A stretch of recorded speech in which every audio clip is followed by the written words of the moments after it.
Hare Krishna. So a very warm welcome to you all to this morning's Sri Chaitanya Charitamrita class. When I was preparing my presentation, I came across a very nice verse from the second chapter of Madhya Leela, wherein the author writes, Payayara Agyadhan Vrajera Vaishnavagan Vando Tara Mukhya Haridas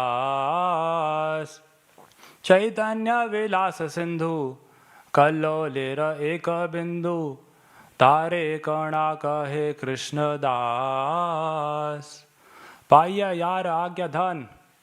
Srila Kaviraj Goswami is writing, I had obtained the treasure of some very wonderful instructions. The instruction was to write down the pastimes of Lord Chaitanya. Who gave this instruction? Vrajera Vaishnava Gana, the residents of Vrindavan. Vando Tara Mukhya Haridas, and the chief amongst them was Sri Haridas Pandit. But my dear readers, if the pastimes of Lord Chaitanya are like an ocean, Chaitanya Vilasa Sindhu, then please remember that my presentation will be like a particle of a drop of a wave of that ocean. This is the statement of Srila Kaviraj Goswami. Who is he? He is Kasturi Manjari in the spiritual world. He is one of the 8 principal Manjaris of Krishna. If this is what he is saying, then who am I? My presentation today will be much less than that. But still, because this service has been given, I seek blessings from each one of you. Please bless me that I may be able to speak something relevant for your divine pleasure and for my own purification. There are so many seniors here.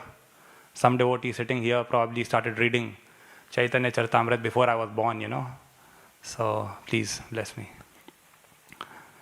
So this is a very nice verse. This talks about the difference between Jiva and Krishna. The difference between the living entity and the Supreme Lord. What is the difference? Deha Dehira. In our case, for us, there is a difference between the body and ourselves.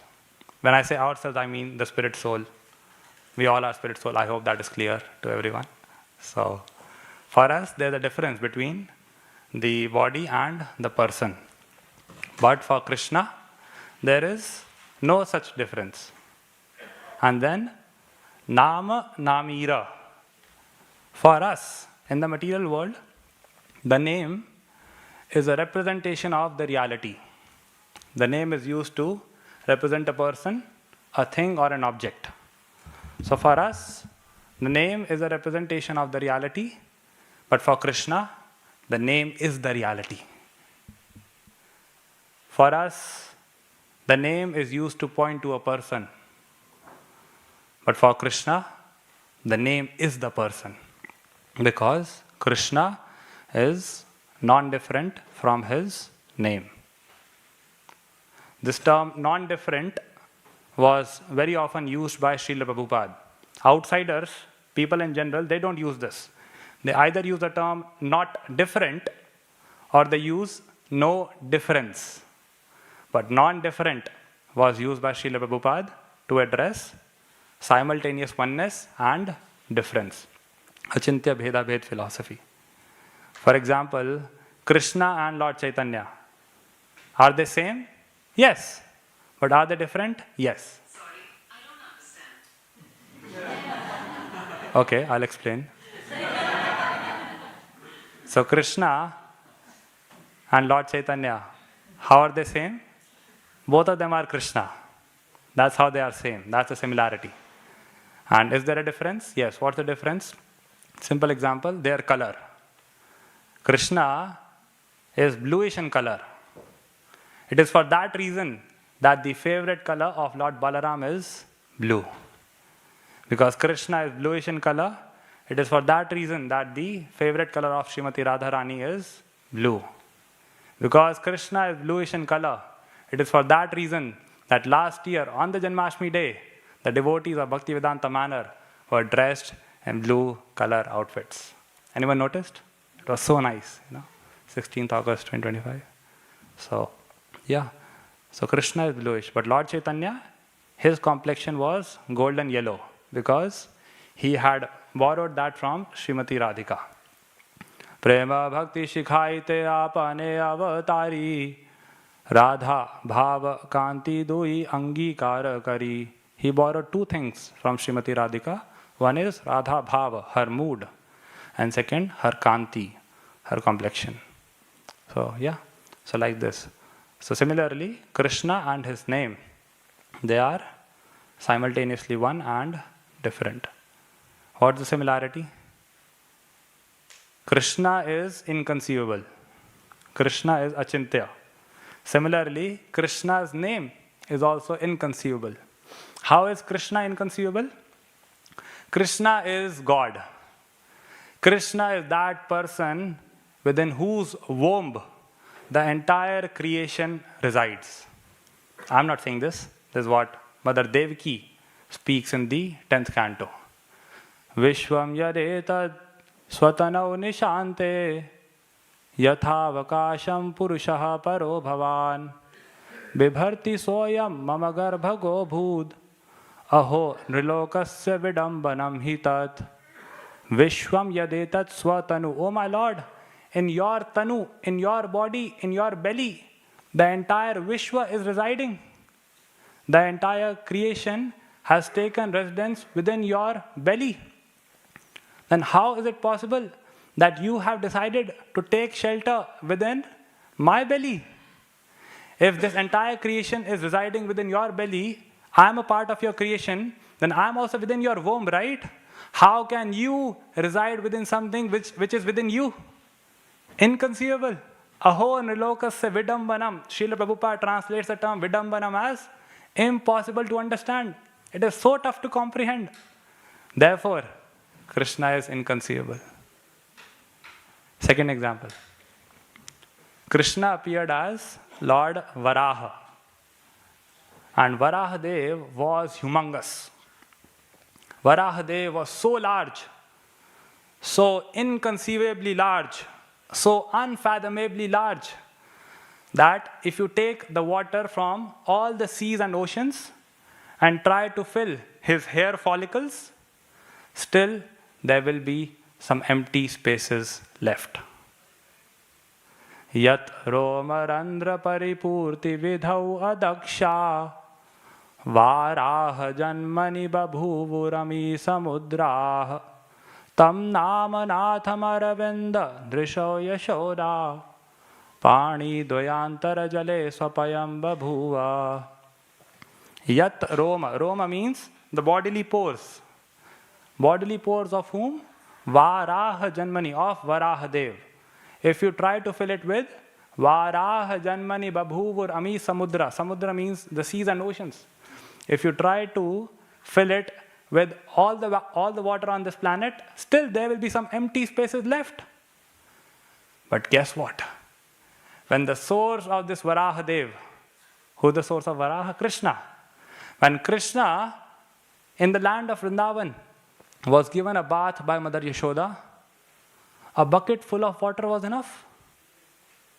Inconceivable. How do you understand this? Similarly, Krishna is that person by whose bhakti people get liberated. People get free from the bondage of material existence. All of us are bound by the three modes of material nature, three gunas, sattva guna, raja guna and tama guna. Guna literally translates to rope. We are bound by the ropes of material nature. But Krishna, once upon a time, that God, that person by whose bhakti people get freed from the ropes of material nature, was once bound by the ropes of Mother Yashoda. Swamatu sinnagatraya visrasta kabara srijaha drishtva parishramam krishnaha kripaya sita swabandhane. The Lord agreed to be bound. Bound by what? Bound by the ropes of whom? Swamatu, his very own mother. So Krishna is inconceivable. Similarly, Krishna's name is also inconceivable. How? Few months back, we had played a class by Srila Prabhupada here in the temple room. For those of you who don't know, every Monday morning, we play a recorded tape by Srila Prabhupada. So he was explaining that if you go on to chant any ordinary name, if you repeat any ordinary sound, very soon you will get tired. But because this Hare Krishna mantra, this is transcendental sound, you can go on chanting for many millions of years, still you will not become fatigued, still you will not get exhausted. How? How is this possible? Because this Hare Krishna mantra, this transcendental sound, is not different from Krishna. Now somebody might say, no, Prabhuji, I become exhausted. After my 16 rounds, I need to go and take some rest. I disagree. So to that person, my advice is, if somebody is saying, after chanting my rounds, I become tired, then to such a person, my advice is that you please stop chanting your rounds. Now you people will be like, Ananta, what kind of an advice is this? We are supposed to chant, that's the Yuga Dharma, and you are telling him to stop? Yes, I am very mindful of what I am saying. To a person who is saying he gets exhausted after chanting his rounds, it's high time that he stops doing it. It's high time that he stops chanting his rounds and starts chanting the holy name. Because there's a big difference between the two. Our rounds are like the container. The holy name is the treasure. So the holy name needs to be accessed. The holy name is something that can make us see Krishna. It can put us face to face with Krishna. Through the holy name, we can talk to Krishna. We can be in the association of Krishna. We can touch Krishna. And not just Krishna, even the associates of Krishna. The whole spiritual world, the entire spiritual world is there in our bead bag. I say that again. The whole spiritual world is there in our bead bag. If we are not able to access it, then the problem is with us. If somebody is getting exhausted after their chanting, the problem is not with the name. The problem is with the heart receiving the name. Please don't get me wrong. I'm not saying that we should not count our rounds. That is important. To count our rounds is important. But more important than counting our rounds is to make our rounds count. The 16 rounds, they are not the goal, they are just the means. The 16 rounds are not the destination, they are 16 opportunities to meet Krishna. So yes, when we sit down to chant, we should give our everything. We should not hold back anything.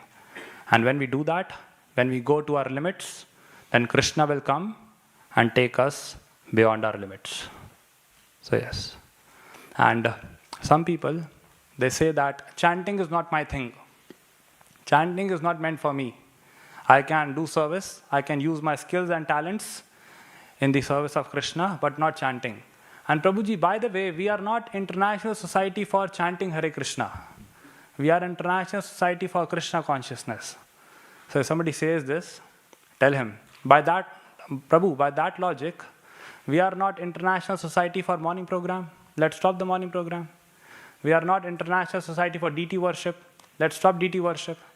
We are not International Society for festival celebration. Let's stop all the festivals. Let us all close down this temple, sit back at our respective homes and try to be Krishna conscious there. Such a third-class logic, So,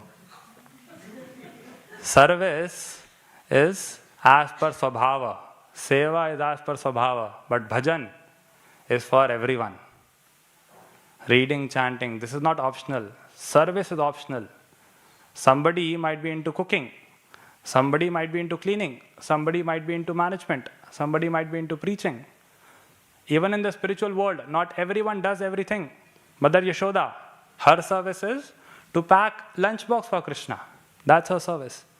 The cows of Vrindavan, their service is to supply milk for different preps to be prepared for Krishna. The deer in Vrindavan, anyone knows what's the service of the deer? To have the darshan of Krishna. The gopis, they say this in the 10th canto. Shri Shri Radha Gokulanand ki, Shri Shri Sita Ram Lakshman Hanuman ki. So yeah, the gopis say, Dhanyasma moodagatayopi haranya eta yananda nandanamupata vichitra vesham akarnya venuranitam saha krishna sara pujam dadhur virachitam pranayavaloke dhanyasma moodagatayopi haranya. These deer are dhanya. They are so fortunate. They are so very fortunate. Why? Because when Nandana Krishna, when the son of Maharaj Nanda is dressed in different outfits and he plays on his flute, Akarnya Venu, when the sound of their flute, when the sound of Krishna's flute enters their ears, these deer appear at the scene. They arrive over there. How? Saha Krishna Sara. Saha means with. Krishna means blackish. Sara means their male counterparts. They appear there with their black colored husbands. And what do? Pujam dadhur. They offer puja. They worship Krishna. How? Pranayavaloke. Through their eyesight. Through their vision. By having the darshan of Krishna. So this might be a very basic service, but it's important, So nice. If there's any vacancy in the spiritual world, sign me up. So nice. So looking at Radha Gokulananda, not an ordinary thing. Sometimes we people are so absorbed in services. It's good. It's nice to be absorbed in service, to take responsibility for the mission. It is required. It's very wonderful. But when we are absorbed in services, we should not forget that to be absorbed is also a service. To be absorbed in darshan, to take the darshan of the deities, it's a service. So yes, different devotees might be engaged in different services as per their nature. But chanting, bhajan, that is not optional. That's why at the time of initiation, every candidate takes one positive vow. What is that vow? Of chanting 16 rounds every single day, because it's not optional. It is meant for everyone. So, and therefore, we should take exclusive shelter of the holy name. We should have single-pointed attention towards this. There's a reason why Krishna talks about Vyavasayatmika buddhir ekeha kurunandana bahu shakha yanantascha buddhayo avyavasayinam. In the beginning of Gita, Krishna is saying this. Vyavasayatmika buddhi ekeha. Oh Arjuna, have single-pointed attention towards a goal. Just like a businessman. A businessman is always committed to one thing, and that is profit. He does not care who is coming, who is going. He does not care what weather is there outside. He does not care what government is there in power. His only concern is how much money I am making. Last year I was in Delhi. So my father is a businessman. So we went to Vrindavan for a vacation. So it's a holiday for him. But he did not switch off his mobile phone. Why? Because you never know when a profitable deal can come. I asked him, Krishna has given the example of Vyavasayi, of a businessman in the pages of Bhagavad Gita. How correct is he? My father replied, on point. Absolutely right. So, yes. So we should have a similar single-pointed devotion towards the holy name.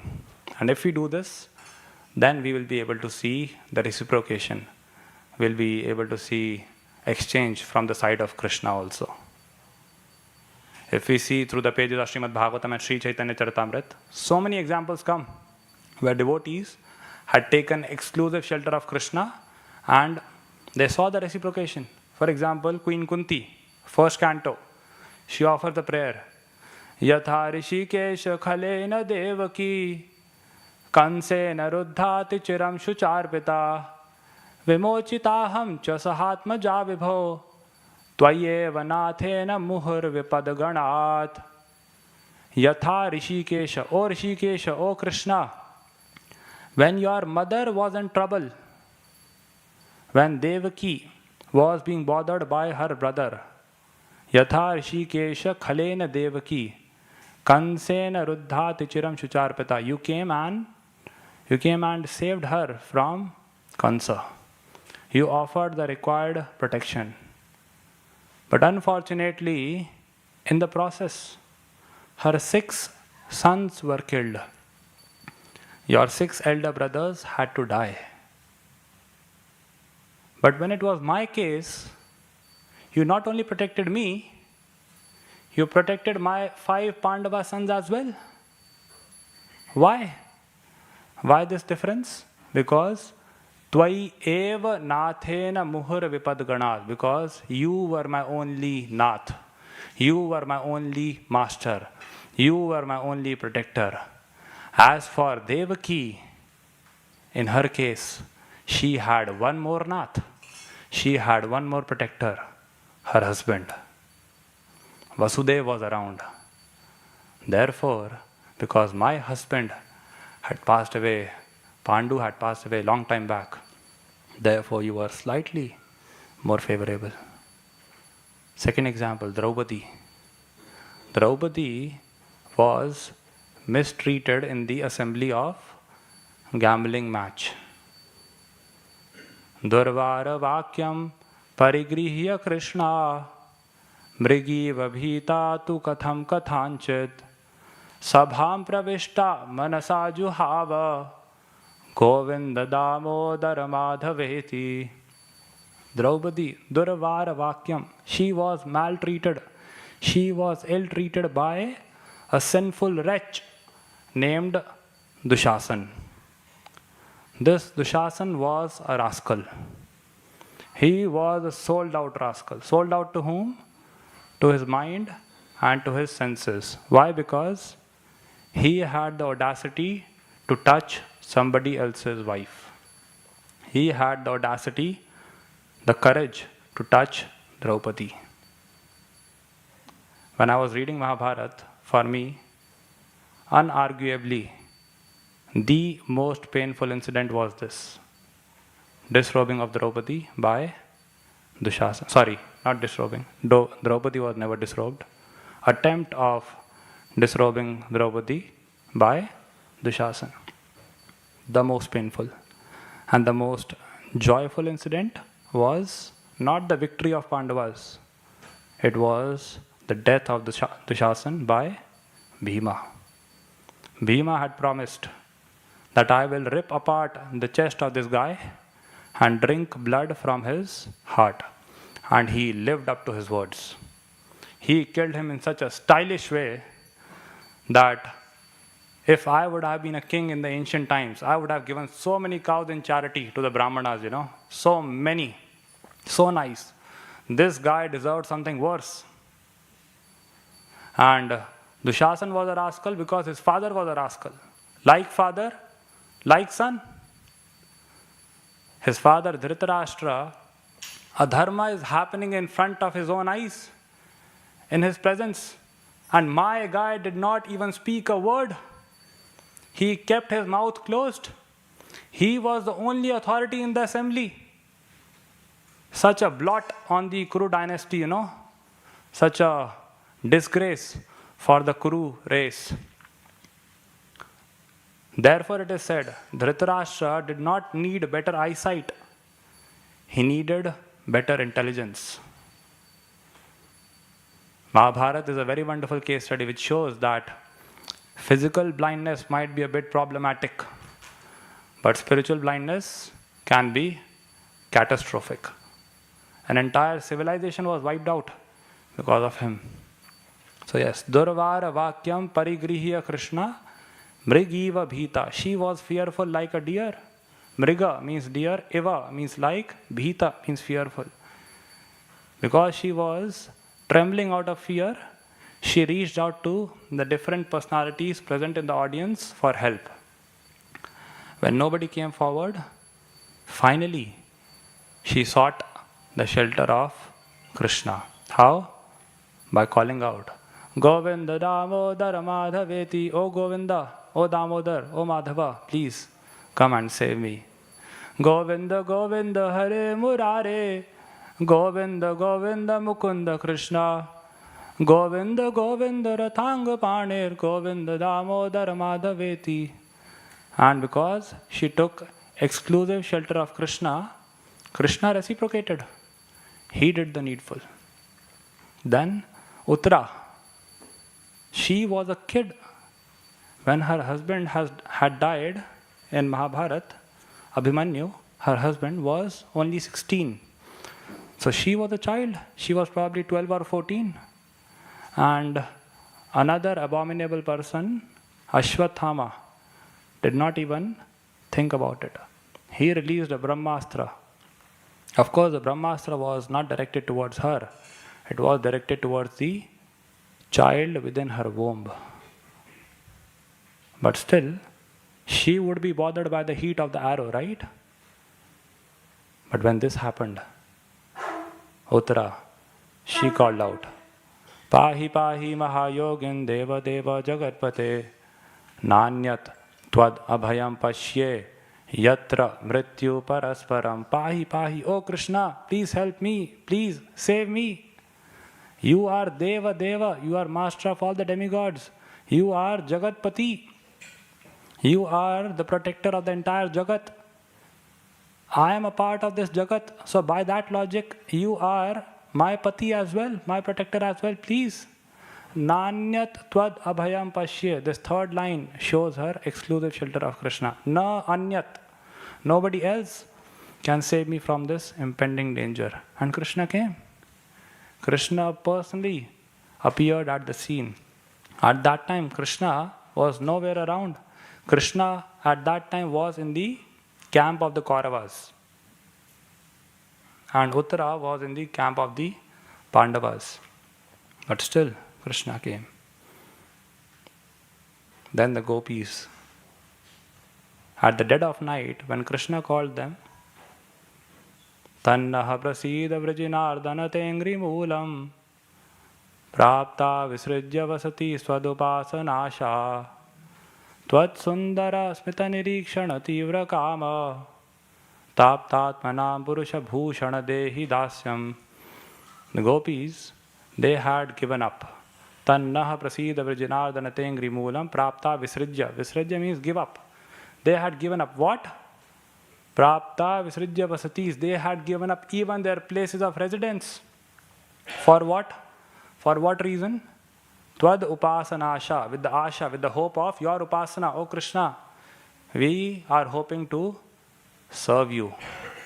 Therefore, because you are Purusha Bhushana, you are the crest jewel amongst all the Purushas, all the living entities, please, Dehi Dasyam, please accept us as your servants. And Krishna, he did not even consider that his reputation was at stake.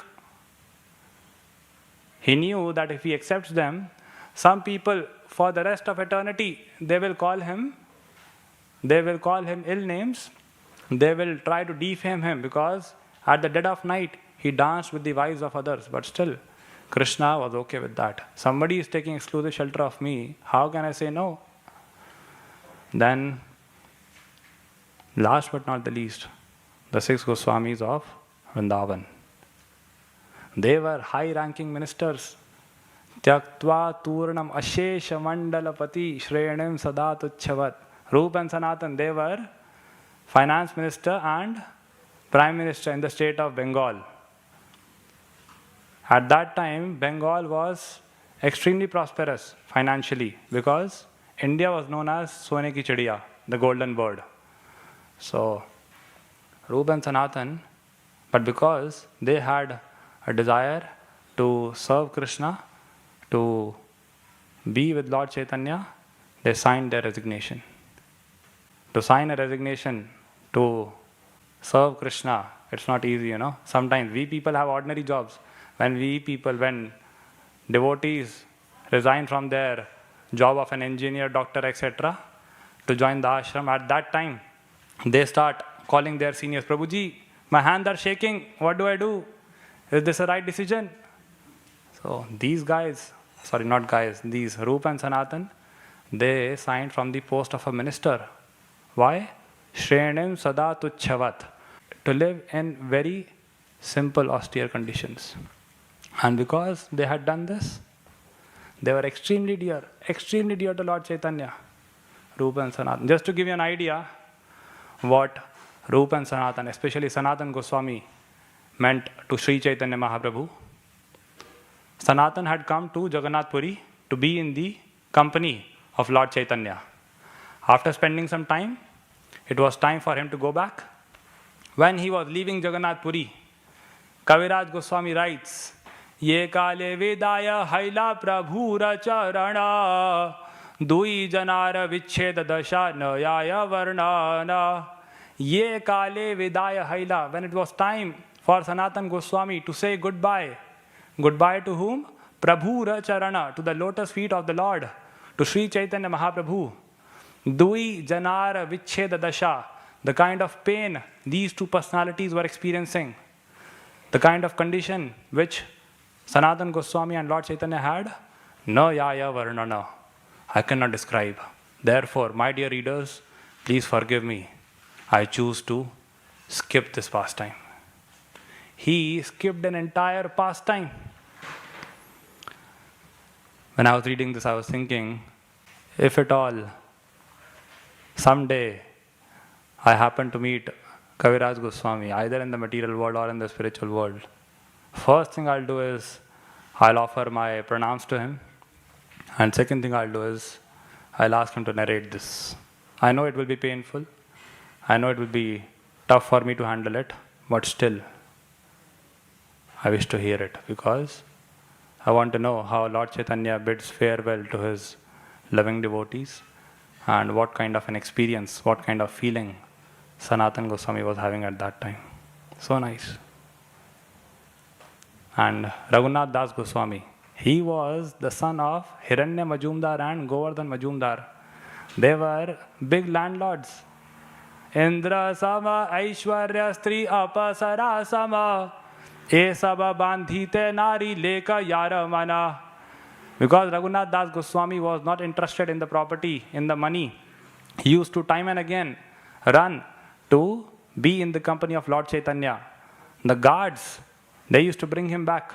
So one fine day, the mother of Raghunath was telling her husband, was telling the father of Raghunath, why don't you bind him up with ropes? That seems to be a good solution. The father said, Indra sama Aishwarya. This guy has Aishwarya, opulence like Indra. And Stri Apasara sama. His wife is like an angel. His wife is as good as the goddess of fortune. If these two things cannot bind him up, what good will the ropes do? So Raghunath, because he had taken exclusive shelter of Lord Chaitanya, not holding back anything, Lord Chaitanya accepted him.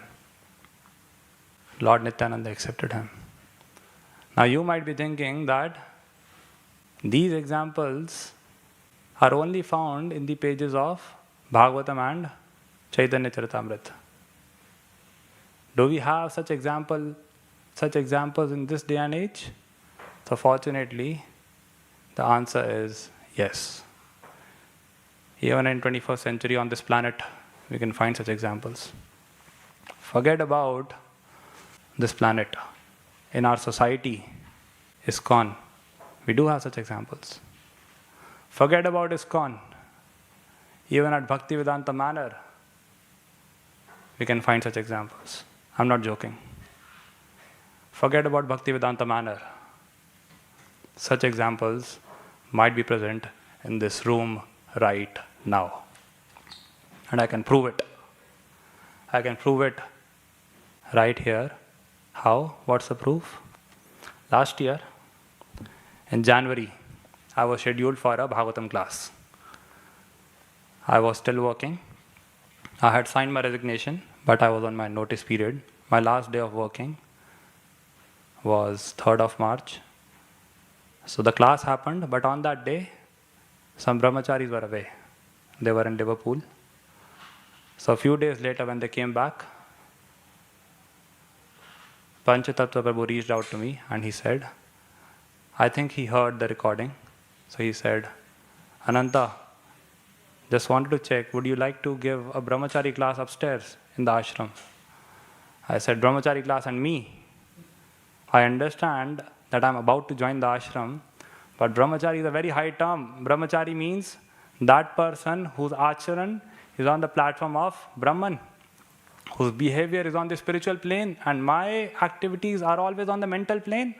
I'm dictated by my mind all the time. So I don't think I'm qualified. He said, We are not asking whether you are qualified. That we will decide. You tell whether you have a topic in mind. I said, okay, I'll not be unnecessarily humble. Yes, I have something that I can share. He said, okay, next Monday you are speaking.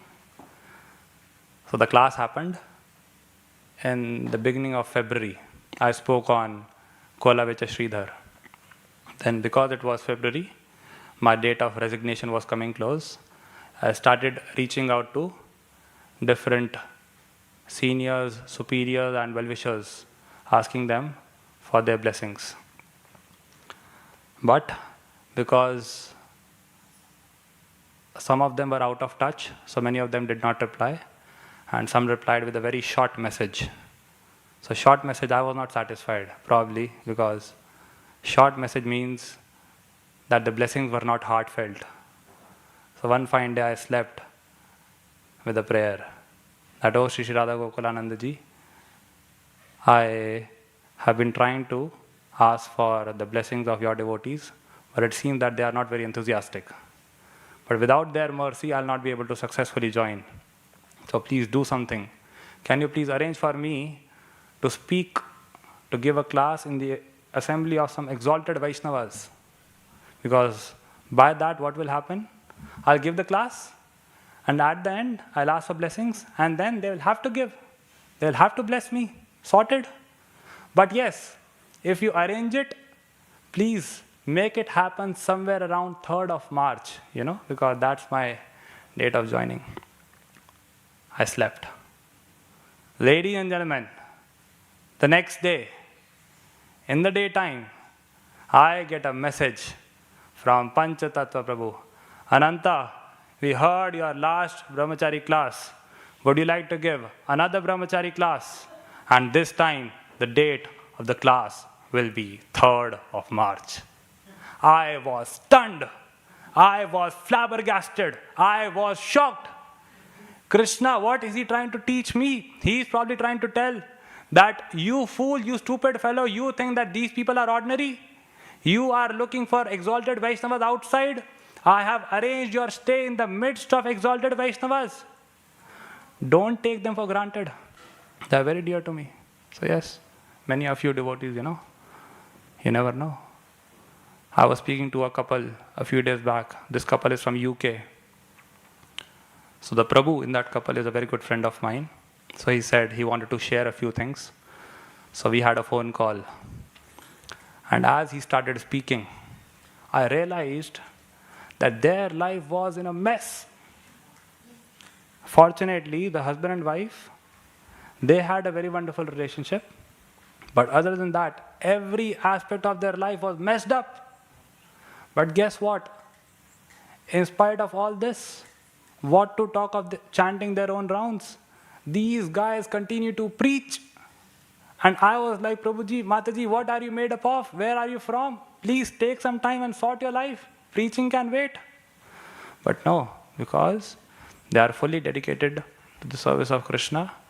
Krishna must be having a very special place in his heart for them, And if we think that we are not so exalted, but we would like to become one, then what we need to do, we don't need to leave our homes. We don't need to sign a resignation. What we need to do is, Jnane prayasamudapasya namanta eva jivanti sanmukharitam bhavadiya vartam sthane sthita. Stay situated where you are.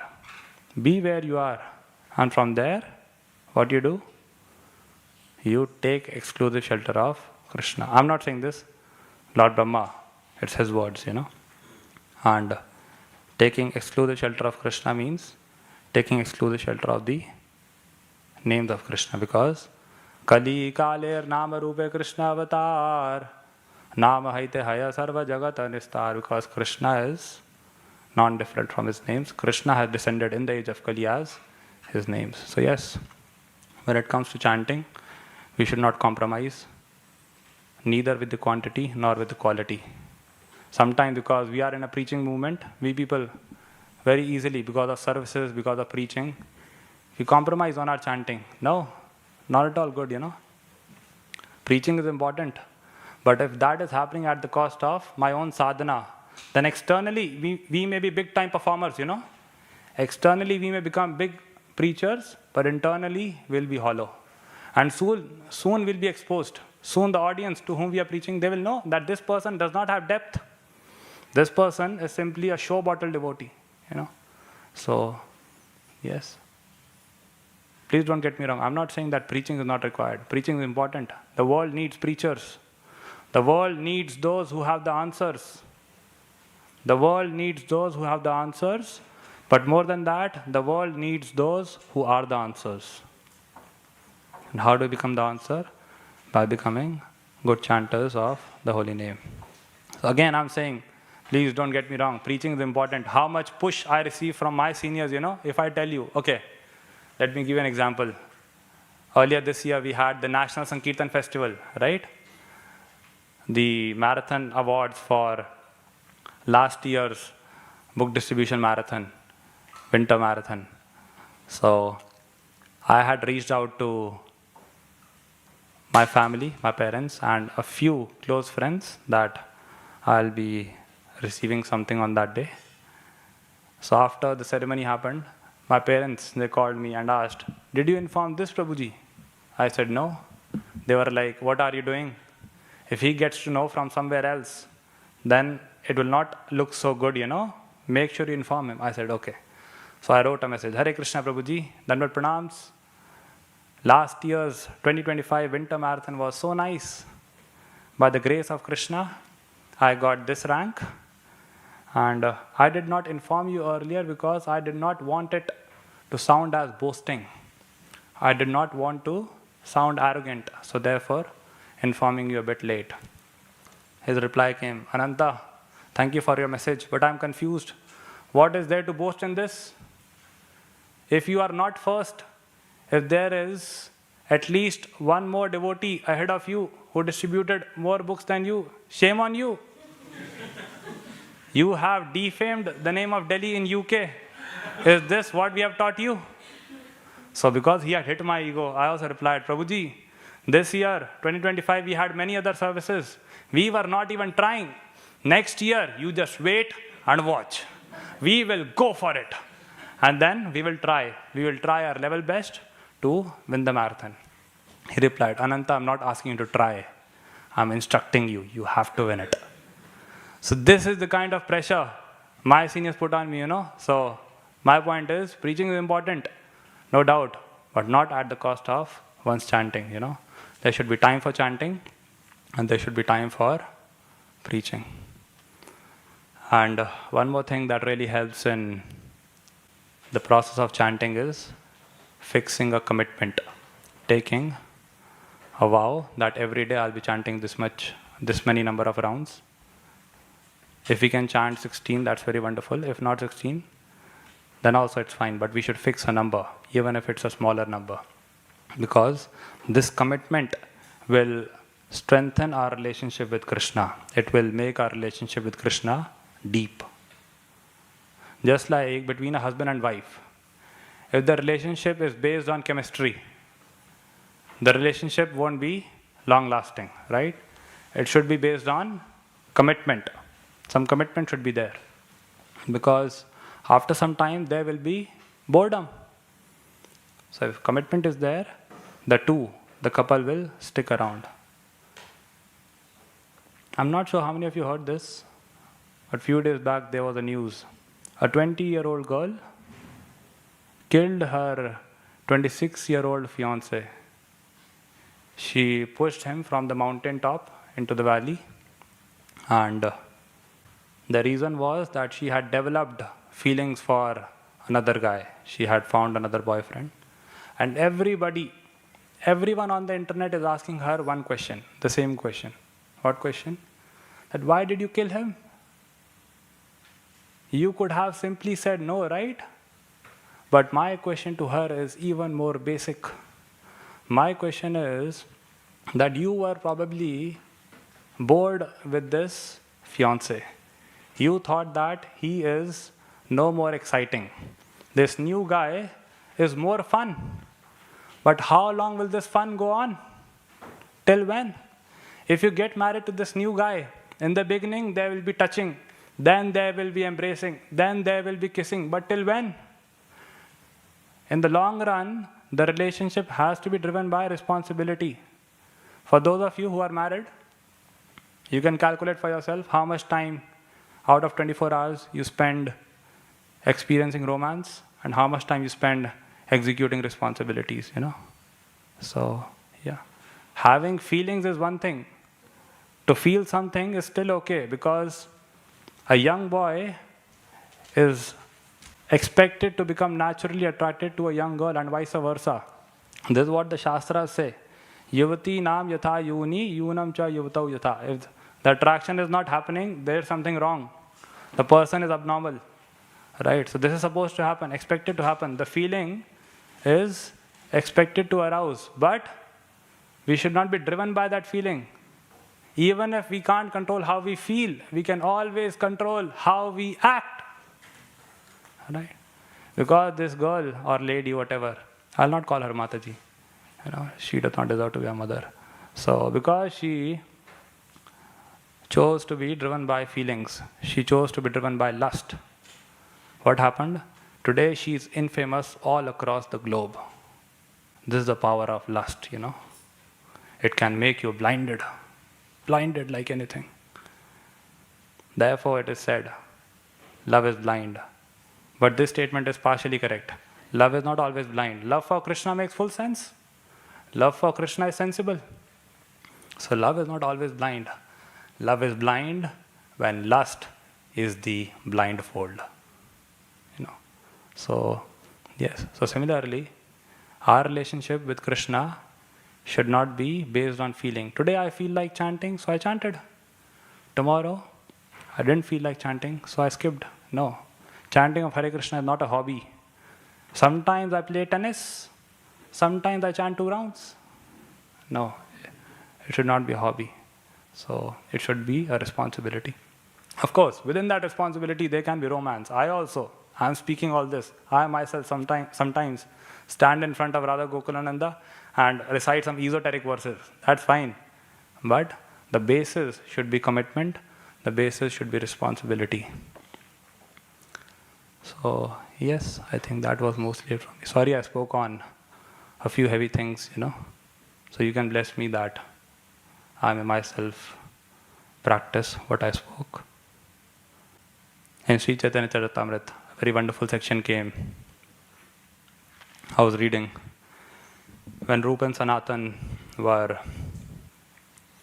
about to resign from their job, they had employed 2 Brahmanas. Krishna mantra karaila dui purascharana achirata pai bare chaitanya charana. 2 Brahmanas were employed so that they can pray, so that they could perform some ceremonies and offer some prayers. Why? So that these 2 brothers, achirata pai bare chaitanya charana, these 2 brothers may very soon attain the lotus feet of Sri Chaitanya Mahaprabhu. Somehow, you all are also Brahmanas, at least Brahmanical by character. But I cannot employ you because you all are seniors. I can beg in front of you. Please bless me that I joined the ashram last year. My brother, he joined this year. We don't know how long we'll stay, but please bless us that very soon we may also become attached to Lord Chaitanya and to the holy name. So in summary, what we discussed how Krishna is not different from his body. Krishna is not different from his names. And Krishna is inconceivable. Similarly, Krishna's name is also inconceivable. We saw some examples how Krishna is inconceivable. Then, because Krishna and his name, they are not different, we should take exclusive shelter of the holy name, because that's how we'll see the reciprocation from Krishna.